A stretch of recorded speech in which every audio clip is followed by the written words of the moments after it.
어느 누구 때문에 제가 여기 있는 것이 아닙니다.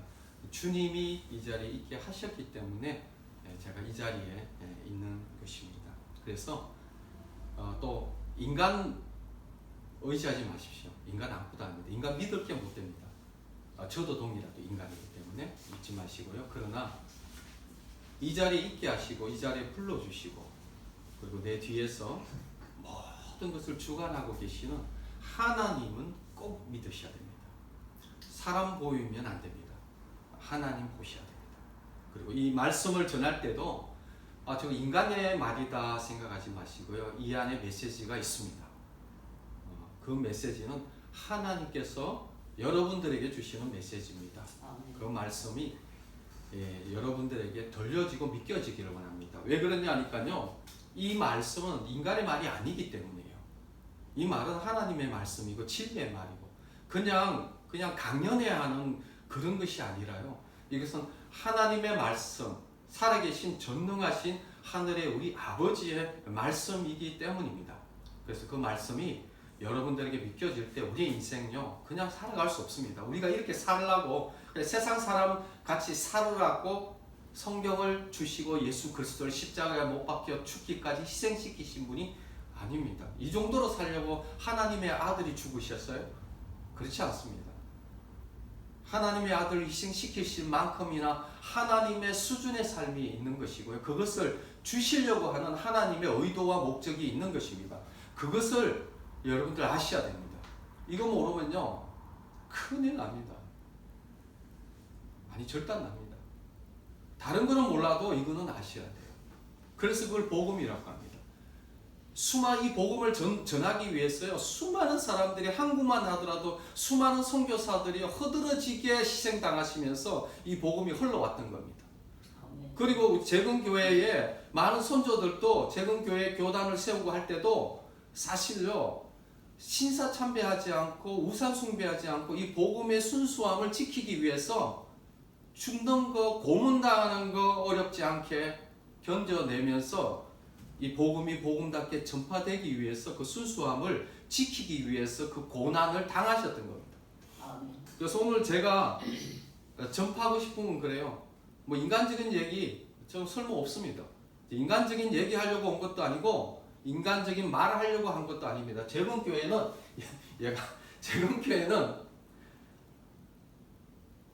다시 세우는 거지 않습니까? 다시 세우려면요 무너뜨리는 게 있어야 됩니다.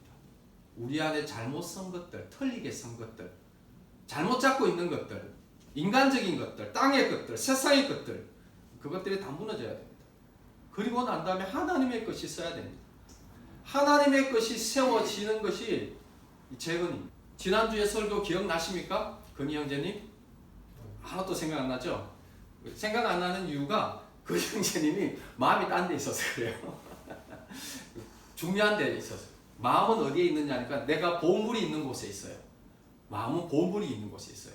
내 보물이 어디 있느냐? 지금 내가 마음속에 가장 중요한 것이 뭐냐? 그거 보면 알 수 있어요.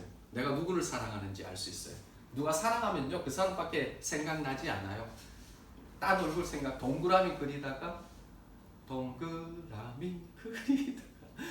그놈이 생각나고 그녀가 생각나고 왜 그래요? 사랑해서 그런 거죠. 그죠? 동일합니다. 내가 누구를 사랑하는지 내 마음에 누가 있는지 금방 내 마음에 뭔지를 보면 알 수 있습니다. 그런데요 그것이 잘못된 것을 붙들 수 있고 틀린 것을 붙들 수 있고 붙들지 말아야 되는 것들을 여러분들 붙들 수 있습니다. 그 부분에 대해서 다시 뭘 붙들어야 되는지 여러분들 아셔야 되고요. 자, 실은요 한 일주일 시간 주면 좋을 것 같아요. 일주일 시간 주면 정확하게 이 복음을 정확하게 여러분들에게 설명할 수 있겠는데 이 짧은 시간 동안에 이 복음을 전하는 것이 쉽지는 않아요. 그래서 여러분들이 좀 집중해 주셔야 될 것 같아요. 지난주에 설교는 간단합니다. 예수가 그리스도다. 예수가 그리스도다. 이거 하나 전파하려고요. 그렇게 수많은 영혼들이 희생당하시면서 예수가 바로 그렇게 기다리고 기다렸던 메시아고 예수가 바로 그리스도다. 이 메시지 전하려고요. 이 예수가 그리스도라는 이 메시지 이것이 이 의미가 느껴지고 이 의미가 알아지기만 하더라도요, 우리의 인생의 모든 방황은 끝납니다. 이게 무슨 의미인지를 심지어는 교회를 다니면서도 모르고 세상 사람들은 아예 모르고 예수가 그리스도다라는 이 사실의 의미가 깨달아지면요, 어떻게 그냥 살아갈 수 있습니까? 못 살아갑니다. 일반적으로 살아갈 수 있습니까? 의미를 몰라서 그런 거예요. 예수가 그리스도라는 의미가 모르니까 그냥 세상 사람들 같이 저렇게 그냥 살아가면 되는 것 같이 그렇게 살아가고 있는 거예요. 그 교회 안에서도 그 의미가 모르니까 인생의 삶의 변화가 한 자락도 생기지 않는 겁니다. 왜 그런 줄 아세요? 예수가 그리스도라는 의미를 모르기 때문입니다. 어떻게 예수가 그리스도라는 사실을 아는데 그냥 살아갈 수 있지? 그건 불가능합니다. 정확하게 말해서 복음이 뭔지 모르는 거예요. 복음이 뭔지 수없이 들어본 것 같은데 그것이 복음이 뭔지 한 번도 그 심령 가운데 성령 가운데 들려지지 않았기 때문에 그것이 들려지면요, 우리 인생은 그냥 살아갈 수 없습니다. 우리 인생의 방황이 거기서 끝나거든요. 원래 하나님은요, 하나님의 이 사람이라는 것은 하나님의 형상이라고 하지 않습니까? 인간은 하나님의 형상이라고 합니다. 다른 말로 하면요, 하나님의 형상이라는 것은 내가 이미지잖아요. 하나님이 있어야 이미지가 드러나는 거죠. 하나님이 드러나는 장소입니다. 하나님이 일하는 장소고요. 하나님의 자리입니다. 인간이라는 것은 다른 게 아니고 하나님이 거하시는 하나님의 자리가 인간입니다. 그 하나님이 하나님과 연합되어져서 하나님의 자리, 그래서 하나님이 드러나고요. 하나님이 보여지고요. 하나님의 통로인 것입니다. 형상입니다. 드러나는 거니까요. 그리고 이미지니까요. 그런데 문제는 뭐냐니까 이 하나님의 자리에 다른 것들이 들어온다는 겁니다. 본래 하나님이 있어야 될 그 자리에 다른 것들이 있는 이걸 뭐라고 우상 숭배라고 합니다. 10계명에서도 1계명이 다른 신을 내 앞에 두지 말라고 했지 않습니까? 2계명까지도 그래요. 우상 금지 계명이 10계명이 1, 2계명인데도 불구하고 이스라엘 백성들이 왜 망했느냐 하니까요. 이스라엘 백성들이 북이스라엘과 남유다가 망한 것은요, 우상 숭배에서 망했습니다. 그토록 중요하게 1, 2계명을 다루는데도 하나님의 자리에 다른 것을 둡니다. 다른 것을 두고 싶어요. 그게 우리 인간이요, 아담과 하와의 범죄 원죄라는 것이요, 여러분들 죄라는 개념을 윤리 도덕의 개념이 아니에요. 내가 좀 훔쳤다, 뭘 어떻게 엄란한 짓을 했다, 뭘 했다, 이런 윤리 도덕의 개념이 아니라 그것은 하나의 결과물일 뿐이에요. 죄라는 것은 생명 대신 하나님과 분리되는 게 죄예요. 사망과 생명도 동일합니다. 사망이라는 것은 목숨이라는 게요, 목에 숨이 왔다 갔다 이건 생물학적 그 생명이에요. 성경은 생물학적 생명을 얘기하고 있지 않습니다. 예수 그리스도께서 오셔서 항상 하시는 얘기가 뭐냐니까 너희가 생명 주러 왔다. 내가 나를 믿으면 영원한 생명을 얻는다. 내가 생명 주러 왔다. 도덕은 도덕질하고 망하게 하려고 하지만 나는 너에게 생명을 주고 더 풍성하게 하기 위해서 왔다고 하는데 그 생명이라는 것은요, 생물학적 목숨을 얘기하는 게 아니에요. 생명이라는 것은요, 생명의 근원 대신 영원한 생명 대신 하나님의 생명을 얘기하는 거예요. 하나님의 생명 없이는 살아있는 것 같지만 살아있지 않아요. 에베소서 2장 1절에 보면 너희가 죄와 허물로 죽었던 너희를 살리셨도다. 죽을 것이라는 것이 아니라 이미 죽었다고 합니다. 이미 우리는 생물학적으로는 살아있지만은 우리는 태어날 때부터 하나님을 떠나서 죽었던 생명이에요. 왜? 하나님과 관계없는 생명. 이게 죄고요. 하나님과 관계없는 거, 이게 죽음입니다. 그리고 그 열매를요, 세상 속에서 끊임없이 경험하게 되어지는 것입니다. 하나님의 자리에, 인간은 본래 하나님의 자리, 파스칼의 빵세에도요, 인간에게는 공간이 있대요. 하나님의 공간. 그건 어느 것으로도 채울 수가 없습니다. 인간은 다른 것을 채워보려고 하죠. 내 마음에 유혹되는 걸로 채워보고 싶어 합니다. 수없이 채우죠. 그 세상 속에서는 그래도 유혹되는 것이 제법 매력 있는 것들이 있잖아요. 뭡니까? 돈도 좀, 그리고 또 이성도. 세상적으로 얘기하는 그 사랑도, 뭔가 내게 행복을 줄 수 있을 것 같은 그 모든 것들. 여러분들요, 저는 결혼하면 굉장히 행복할 줄 알았어요. 제 아내가 저기 있는데 정인이에요. 내 사랑하는 아내, 내가 사랑해서 결혼했거든요. 그래서 내가 행복하게 사랑을 하고 행복하게 해줄 줄 알았어요. 깨달았습니다. 인생 한 50년이 넘어간, 50 몇 살이 되면서요, 사랑하는 한 여인을 나는 사랑할 수 없구나라는 것을 배우는 것이 인생이더라고요. 인간의 사랑이라는 것은요, 그 안에 뭐가 있을 것 같은데 없는 거. 정말 사랑하려면요, 뭐가 있어야 되는 줄 아십니까? 내가 정말 그 사람을 사랑하려면요, 내가 하나님이 있어야 됩니다. 하나님의 자리가 있어야 되고, 하나님이 계셔야 정말 사랑할 수 있지. 하나님이 없는 사랑은요, 금방 들통납니다. 그게 얼마나 가짜고 가정스럽고 상황과 환경에 대해서 얼마나 바뀌기 쉬운지 금방 들통납니다. 여러분도 계속 경험하실걸요? 하나님 없는 그 사랑이 그냥 내가 좋아해서 호르몬 작용일 수도 있죠. 그 매력으로 느껴지는. 그러나 그것이 얼마나 가짜인지는요, 금방 들통납니다. 인간의 사랑. 그 자리에 하나님의 자리가 하나님으로서 있어야만이 생명이 있는 것이고요. 비로소 바른 기능을 하는 것입니다. 에어컨. 에어컨이 있지만은요, 에어컨은요, 전기 없으면 안 돼요. 저기 막 기름 넣는다고 막 LPG 가스 채워 넣는다고 저기 작동되는 것이 아니라요, 저는 전기로만 작동이 되어집니다. 동일합니다. 우리 인간이라는 것은요, 인간은 본래 그렇게 창조되었어요. 하나님으로 함께 연합되어서 가야 되는 존재로 창조되었어요. 하나님의 자리에 하나님이 거하실 때 그건 원형이라고. 인간이 본래 창조 목적으로. 그래서요, 에베소서에 보면 그렇게 얘기합니다. 하늘의 모든 신령한 복을 받는 자라고 합니다. 그리고 창세 전부터 주님 그렇게 창조되었던 자. 그래서 비로소 인생의 목적과 인생에 내가 왜 여기에 있는 이유와 그 모든 것들을 알 수 있게 되어집니다. 그래서 인생은요, 하나님의 자리를 알 때까지 방황하게 되어 있습니다. 하나님이 계실 때, 하나님의 자리에 하나님이 계실 때에 비로소 안식할 수 있고요. 비로소 행복할 수 있고요. 비로소 모든 일 방황은 끝나게 되어집니다. 우리가 인생을 끝마칠 때요, 지난주에도 제가 말씀드렸지만은, 제가 건희 형제 때만 할 때가 있었거든요. 그죠? 근데 눈 깜짝하니까 이렇게 됐다 했죠. 눈 깜짝 두고 나면 주님 앞에 설 거라고 제가 얘기했죠. 사실요, 우리 인생 100년도 못 살고요, 짧은 인생입니다. 이 짧은 인생 하나님이 살게 하신 데는 이유가 있어요. 실은요, 하나님의 자리, 하나님을 발견하기 위해서입니다. 그리고 그 이후에는 영원이라는 시간이 있습니다.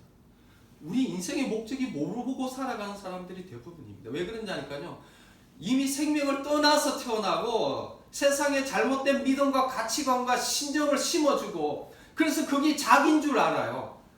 세상에 어디 하나님에 대해서 얘기하는 곳이 어디 있습니까? TV를 보나 매스컴을 보나 스마트폰을 보나 책을 보나 하나님의 자리는 없습니다.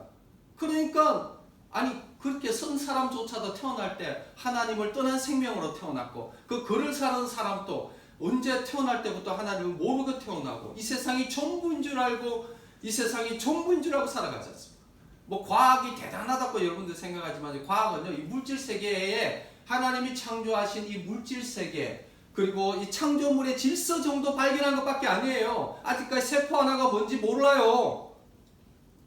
그냥 보이는 세계의 질서, 그거를 가지고 과학이라고 하는데, 보이는 세계의 그 질서를 가지고 하나님이 있니 없니 이렇게 얘기하는 그 수준에 놀아나고 있는 것이 오늘날 우리의 삶인 것이. 뇌를 창조하신 그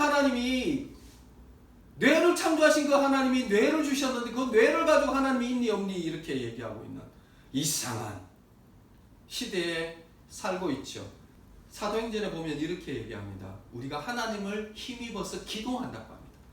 다른 말로 하면요, 우리가 하나님을 힘입어서 호흡하고요, 새끼손가락 하나도요, 하나님이 아니면 새끼 손가락 하나 들 수 있는 존재들이 아니에요. 우리가 생각할 수 있는 그 힘도 하나님이 받쳐주니까 생각할 수 있는 거고요. 우리가 걸어다니고 호흡하고 하는 그 모든 것들도 하나님이 받쳐주니까 그렇게 알고 있는데, 그 받쳐주는 힘을 가지고 온갖 죄를 다 짓고 있는 것이 오늘날 우리의 모습이죠. 내 정욕을 따라 살아가고 내 정욕을 따라 행동하고, 그러면서 하나님을 대적하고 살아가는 것이 우리 모습인 것입니다. 그 100년 안에서요, 제가 그걸 깨달았어요. 딸이 셋이 있거든요. 큰 딸이 다은이, 둘째가 다인이, 이름이 똑같아. 그 다음에 다연이. 그런데 아내가 제왕절개를 했어요. 제왕절개를 해서 두 명밖에 못 나와요. 근데 그것도 97년생, 98년생, 99년생이에요. 이건 나중에 제가 설명할게요. 만약 제왕절개 안 했으면 지금까지 아기를 낳았을 거예요. 그거는 나중에 설명할 거예요. 그런데 막내가 굉장히 위험했어요. 자궁벽이 굉장히 얇아져 있는 거예요. 1년에 하나씩 나왔으니까. 그럼 죽을 수 있다는 거예요. 그 의사가 보면서 막 죽을 수 있다고 막 그렇게 겁을 준 거예요. 그래서 아내가 실은 수술 이제 들어갈 때 그런 생각을 했대요. 내가 이제 죽을 수도 있겠구나 하는데, 아무리 든든하게 보이는 남편도 자기를 책임지지 못하겠다. 죽음 앞에서는요, 아무리 나를 사랑한다 하든, 죽음 앞에서는 아무리 나에게 책임질 것 같은 사람이라도 그때는 아무도 없다라는 거예요. 오직 내 영혼을 끝까지 책임져 주실 분은 예수 그리스도밖에 없더라는 거예요. 하나님밖에는 내 영혼 책임 못 지겠다는 거예요. 아무리 나를 사랑해도 남편도 그때는 같이 못 간다. 아무리 사랑하는 누구라도요, 죽음 앞에서는요, 책임 못 줍니다. 근데 오직 책임질 수 있는 분이 바로 예수 그리스도. 하나님이 이미 구원의 문제 다 해결해 놓으셨잖아요. 한 번 죽는 것은 사람에게 정한 것이요, 그 후에는 심판이 있다고 했는데, 그 심판에 대해서 예수 그리스도께서 다 대신 심판받아 놓으시고, 이미 구원의 문도 다 열어 놓으셨는데도, 이미 주님께서 다 해결해 놓으셨는데도 불구하고 자기가 죽음 앞에 서지 않으니까 그냥 자기의 인생을 책임질 줄 그 주님에게 관심도 없습니다. 당장에 급하지 않으니까. 자기가 어떻게 은혜를 받았는지, 어떻게 하나님의 아들이 십자가에 못 박혀 2000년 전에 죽었던 그 사건이 바로 나의 사건이고 여러분들의 사건이에요. 그런데 그것에 대해서 관심도 없고 죽었는가 보다 이 정도로 다 이렇게 생각. 아니에요. 나의 구원을 이루기 위해서 그분의 하나님 편에서는요, 어마어마한 희생을 치르시면서 이루어 놓으신 구원이에요. 우리가 보기에는 그저 받으니까 그냥 겁대가 없이 그저 받지. 하나님 편에서는요, 그렇게 쉽게 하나님은 전부를 희생하시면서 전부로 주신 구원입니다. 그래서 그 구원을 가볍게 여기는 자에게 어떻게, 이미 주님이 구원의 문 다 열어줬는데요, 차버립니다. 관심 없어요. 세상에 온통 마음이 붙들려서 그거 자기 영혼을 멸망시킬 것들인데도 불구하고 그게 붙들려서 시간 다 낭비해버리고, 그리고 언제 주님 찾는 줄 아십니까? 몸 쓸모없을 때. 이제는 움직이지도 못할 것 같고, 이제 죽음 앞에 서니까 두려우니까. 기회 있을 때는 온갖 죄 다 짓고, 이제는 아무 쓸모없고, 누구 하나 그들도 보지 않고, 누구 하나 관심조차 없을 때에, 그때 남는 분이 있어요. 끝까지 우리 영혼 버리지 아니하시는 분, 우리 영혼을 끝까지 사랑하시는 분, 끝까지 내 영혼을 위해서 기다리시고 지켜봤던 분, 끝까지 기다려 주셔서 그때 그분을, 그래도 주님, 나는 너무 솔직히 말해서 너무 답답해요. 주님, 그토록 그랬는데 그게 그렇게 좋으세요, 주님? 나라면 그냥 걸도 보지도 않겠다. 근데도요, 그래도 주님 좋으세요. 그 영혼이 주님께 돌아오는 것, 주님 사랑이셔서 그래요.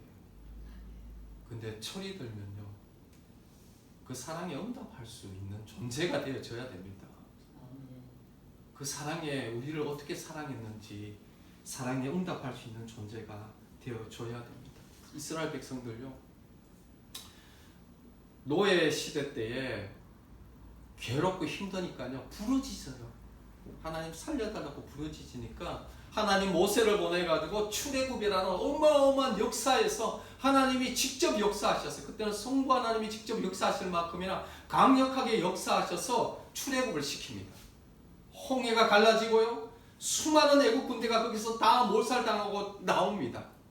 자유인이 되었습니다. 자유인이 되었을 때요, 그들의 모토가 뭔지 아십니까? 애국으로 돌아가자. 우리가 지도자를 세워서 애국으로 돌아가자. 애국에 있을 때가 좋았다. 왜 그런 줄 아세요? 애국에서 노예로 사는 고통이 힘들었지. 애국에서 질퍽한 그 엄난한 제국이 있거든요. 질퍽하고 엄난하고, 그리고 뭐 정욕을 채워주는 음식, 그런 것은 좋았죠. 그런 것은 좋았다는 거예요. 몸뚱아리는 애국을 나왔지만은 마음은 애국을 나와본 적이 없습니다. 하나님이 그토록 역사하셔도 이스라엘 백성들은요, 하나님을 마음에 둔 것이 아니라 애국을 마음에 두고 있었죠. 그런데도 그것이 그런 줄도 모르고 살아가는 것이 이스라엘 백성이었습니다. 동일합니다. 저는 노숙자 사역을 좀 합니다. 그러다 보니까 노숙자 사역을 하다 보면 제일 이렇게 부딪히는 게 알코올 중독의 문제입니다. 알코올 중독의 문제. 알코올 중독자들이 많고요. 또 프레포유라는 또 단체와 협력도 하는데, 프레포유의 사역자들 중에 알코올 중독자들이 꽤 있어요. 그 알코올 중독 주기마다요, 딱 오면은 술을 먹어야 될 때 되면 꼭 자빠지는 그런 일들이 있습니다. 아니나 다를까 이렇게 굉장히 좋은 화가 출신의, 여러분들 알코올에도요 1류급 알코올, 그러니까 인류대 알코올 인류대 노숙자들도 있고요, 유학파 노숙자들도, 교수파 노숙자들도 있어요. 노숙자는 그냥 한 번에 훅 노숙자입니다. 그 스토리 다 얘기할 수는 없고요. 화가 출신의 노숙자가 하나 있었어요. 스토리가 참 소설 같은 스토리입니다. 뭐 그거 다 설명하기는 어렵고요. 하여튼 뭐 아내가 죽는 계기로 해서 노숙자가 되었습니다. 아내를 참 사랑했나 봅니다. 그래서 노숙을 하다가 프레포유 사역자가 됐는데, 이미 술로 다 망가뜨려 놓은 거예요. 몸을 술을 다 망가뜨려 놓고.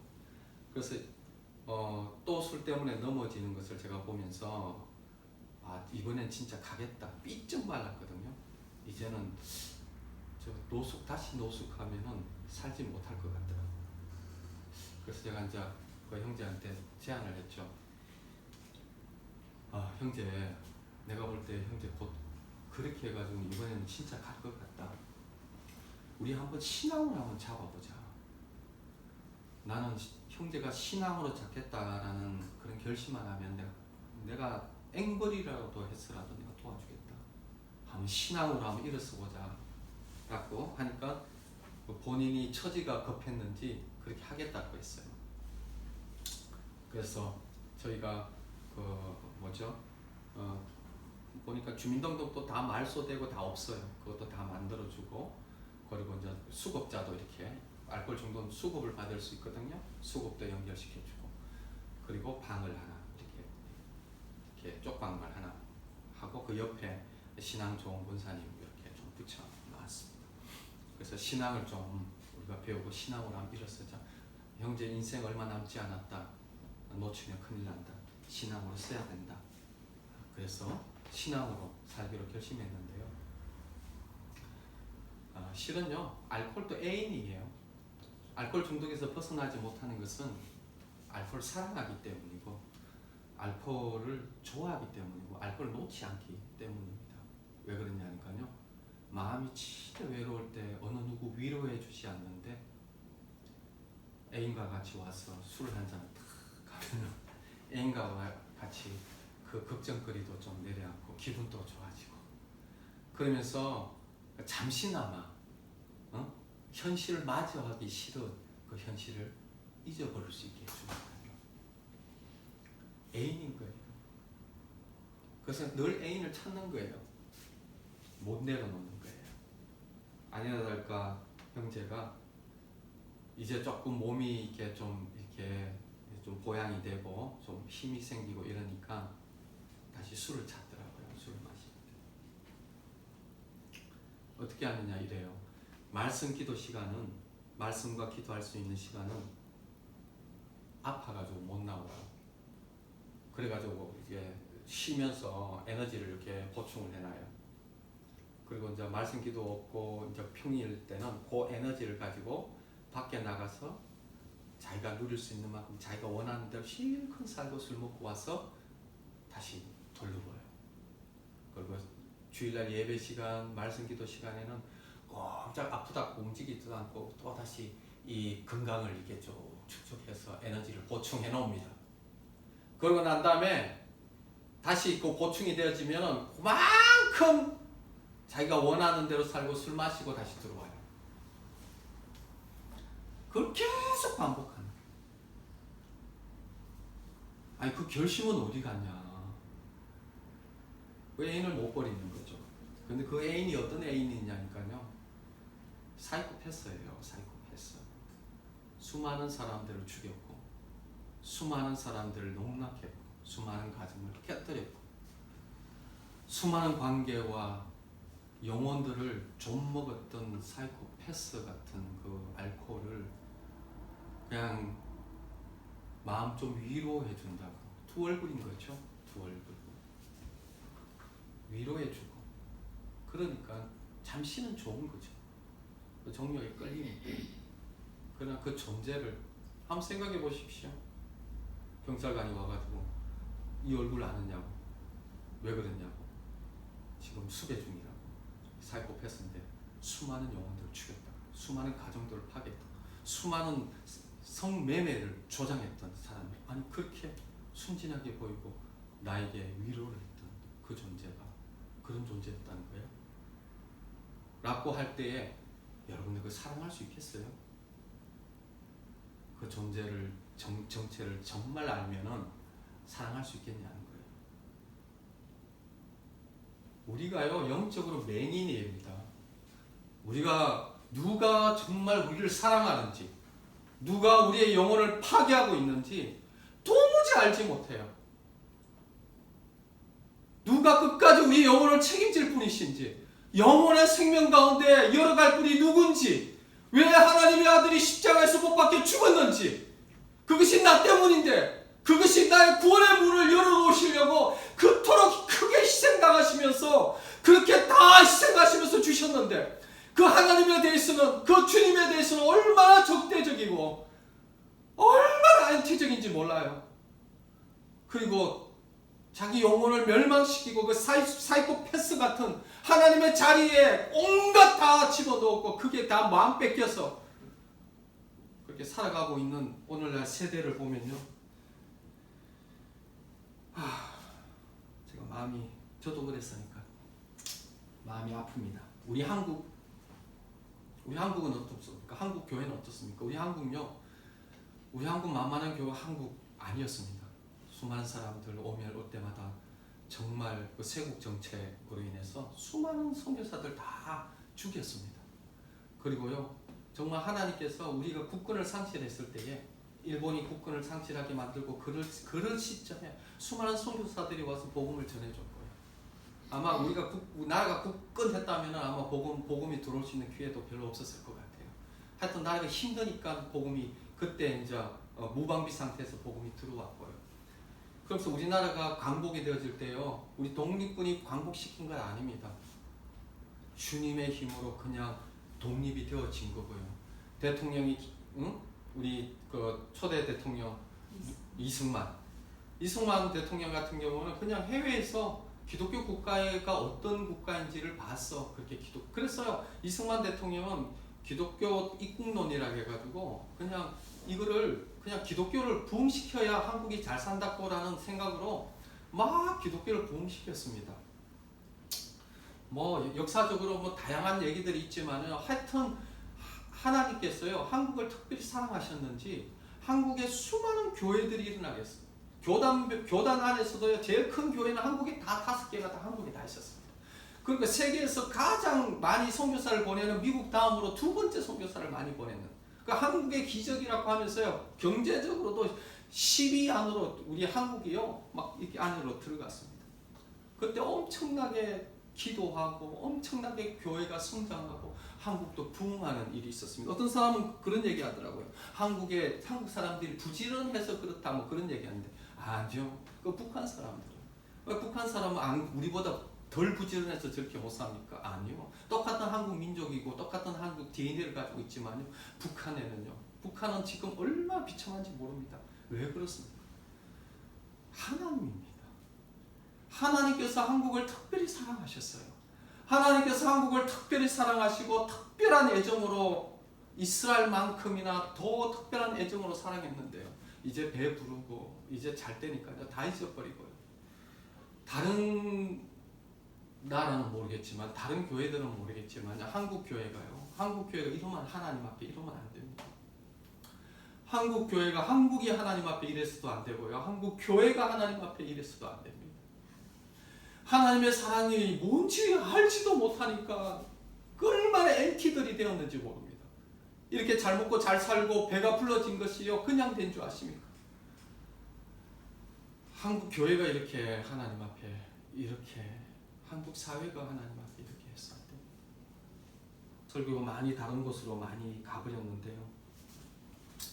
오늘 읽은 본문에 보면은 이런 얘기가 있습니다. 예수 그리스도께서 십자가에 못 박히신 것이 너희 눈에 밝히 보이거든. 이게 뭐냐면 갈라디아 지방은요 터키 지방이에요.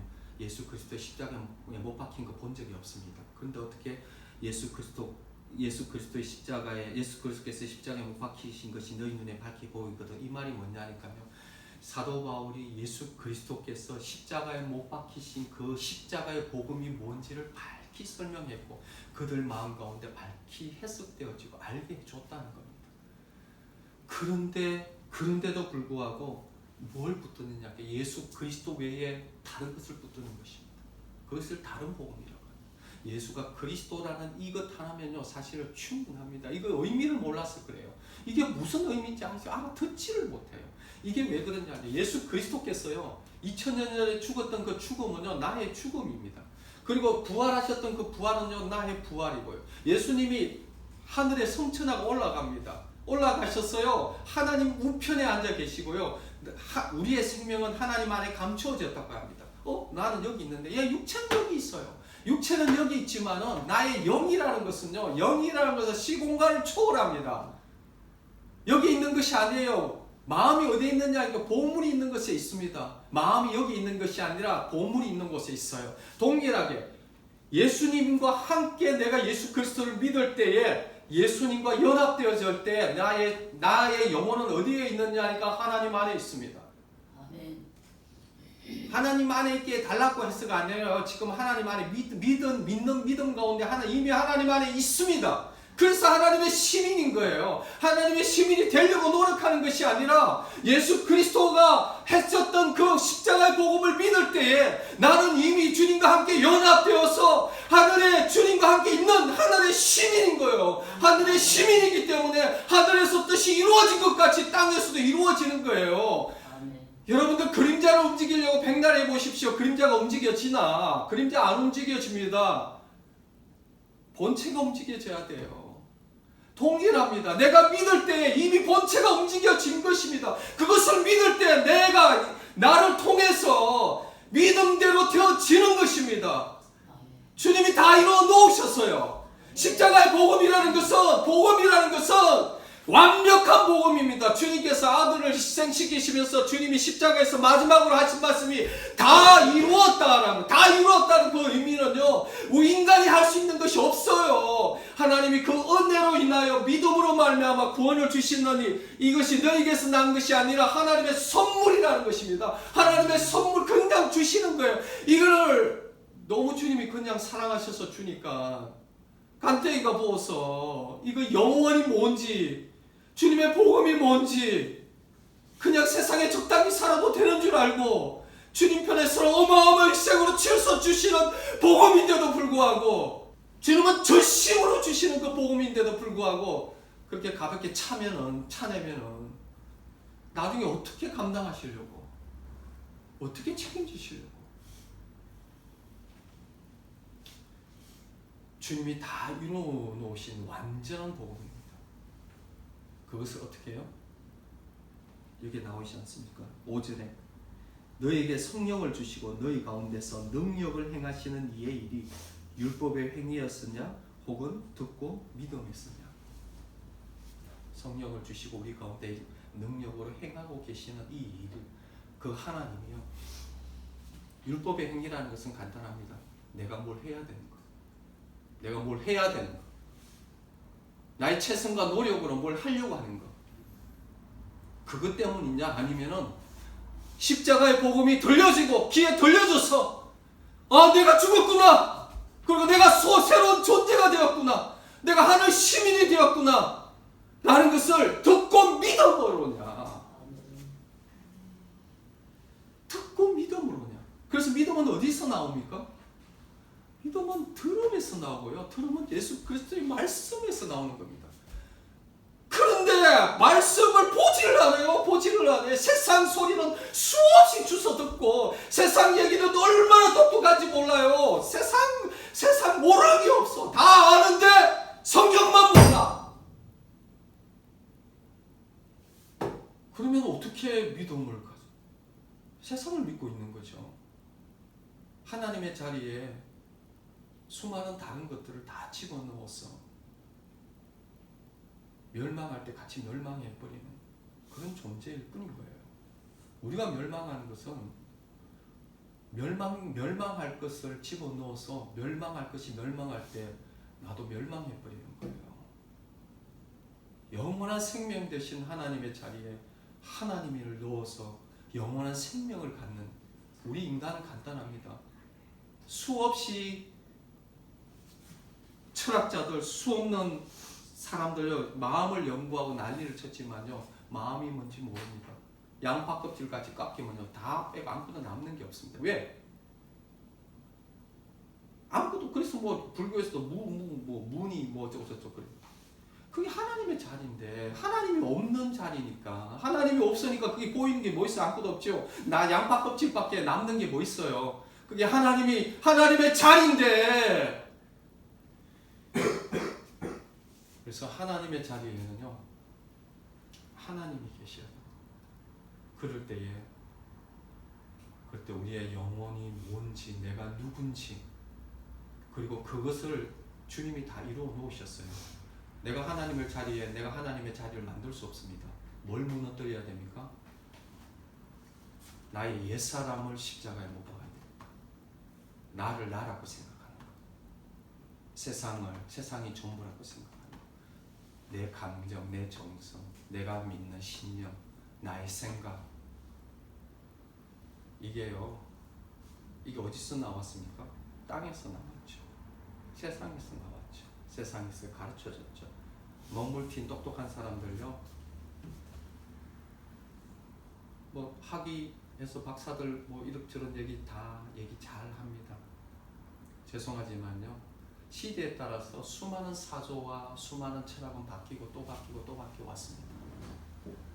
고대 철학 다르고요, 중세 철학 다르고요, 근대 철학 다르고요, 또 근대 이후에 현대 철학 다르고, 이제 포스트 모더니즘 다 달라요. 포스트 모더니즘 뭐라고 합니까? 포스트 모더니즘의 기본적인 철학자들 뭐 이렇게 얘기해도 필요 없지만 프로이드, 니체 이런 사람들이요, 오늘날 철학을 보니까요, 하나님 없는 자리에서 얘기할 수 있는 것들을 마음껏 풀어내고 얘기하는 것뿐입니다. 거기서 뭘 발견? 하나님이 없는데 거기서 그걸 가지고 하나님 없는 자리에 뭐 백날 얘기하면 뭐예요? 아니 본체가 없는데 그 본체를 없는 걸 가지고, 아니 그 생명이 없는 걸 가지고 거기서 뭐 얘기할 수 있는 끈데기가 있나요? 끈데기가 없어요. 그런데 그 똑똑한 사람들이 그 끈데기가 없는 걸 가지고 막 논하는 지금 인류가 생성되고부터 계속 논해 왔잖아요. 그 해답이 있습니까? 시대마다 해답이 다르고요, 사조가 달라요. 해답 없어요. 땅의 소리, 세상의 소리, 인간의 소리는요, 그게 해답 없습니다. 세상은 다 망하고 멸망할지라도 하나님의 말씀은 영원토록 함께 하시고 거기에만 해답이 있는 것입니다. 그래서 십자가에서 다 이루어 놓으셨습니다. 그걸 뭐라고요? 듣고 믿으라는 겁니다. 믿음대로 되어지는 것입니다. 온전한 믿음 가운데 이미 주님이 완전하게 다 이루어 주신 복음을 주님 편에서 다 이루어 놓으셨으니까 내가 믿으라는 겁니다. 어렵습니까? 그 믿을 때에 주님이 성령을 주시고 능력으로 행하고 능력으로 역사하시는 분은 누구야? 우리가 하는 거 아닙니다. 주님이 하십니다. 그래서 주체가 바뀌어야 됩니다. 여러분들요, 태양이 우리를 도는 것 같죠? 태양이 우리를 돈다고 항상 우리는 착각하고 있습니다. 보는 눈이 그렇게밖에 안 보이기 때문입니다. 아니요, 더 큰 세계로 더 가보면요, 태양이 우리를 도는 게 아니라 우리가 태양을 돌고 있습니다. 동일합니다. 그런 역전된 상황이 얼마나 많은지 모릅니다. 우리가 뭘 내가 생각하고 세상이 어쩌고저쩌고 아닙니다. 하나님입니다. 우리가 하나님 주위로 돌고 있는 것이지 하나님이 우리를 돌고 있는 게 아니에요. 그 질서가 잡히기, 주체가 바뀌기 전까지는요, 우리의 방황은 계속될 것입니다. 그 주체가 바뀌는 것은 정확하게 예수 그리스도의 십자가에서 바뀌게 되어집니다. 아멘. 그래서 정확하게 우리의 방황이 끝나고 우리의 인생이 정확하게 해결되어질 것입니다. 복음입니다. 누리셔야 됩니다. 이론 아니에요. 관점 아닙니다. 최면술 아니에요. 진리입니다. 하나님의 말씀입니다. 이거 누리셔야 돼요. 못 누리시면은 우리 인생은 주님의 자리에 주님을 앉힐 때까지 방황하게 되어질 것입니다. 기도하겠습니다. 하나님 감사합니다. 주님의 자리에 주님을 앉힐 수 있는 지혜를 허락하여 주십시오. 예수님 이름으로 기도드립니다. 아멘.